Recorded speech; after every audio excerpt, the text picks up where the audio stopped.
কুমুদ ৰাজবংশী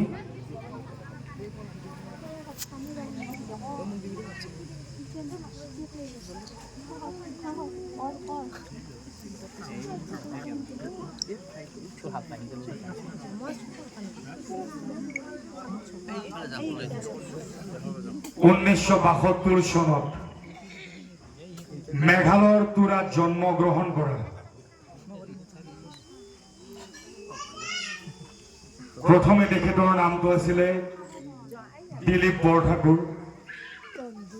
এই দিলীপ বৰঠাকুৰ নামটো কিছু বছৰলৈকে থাকি যেতিয়া সংগীত জগতত তেখেতে খোজ পেলাইছিলে তেতিয়া জুবিন গাৰ্গ নামটো তেখেতক নামকৰণ কৰা হৈছিলে।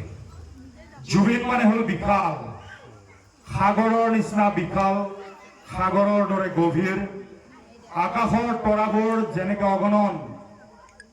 এই জুবিন নামৰ অৰ্থ হৈছে সেইটো।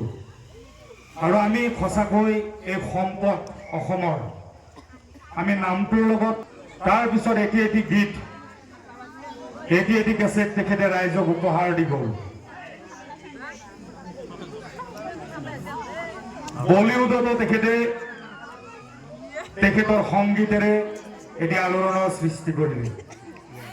গতিকে আমি আজিৰ এই শ্ৰদ্ধাঞ্জলি অনুষ্ঠানত আমি তিনিওগৰাকী সন্মানীয় ব্যক্তিৰ দ্বাৰা তিনিগছি বন্তি প্ৰজ্বলন কৰিলো। আমি লগে লগে আজিৰ সন্মানীয় অজিত চন্দ্ৰ শৰ্মাদেৱক এই অনুষ্ঠানটোৰ লগত সংগতি ৰাখি আমি দুআষাৰ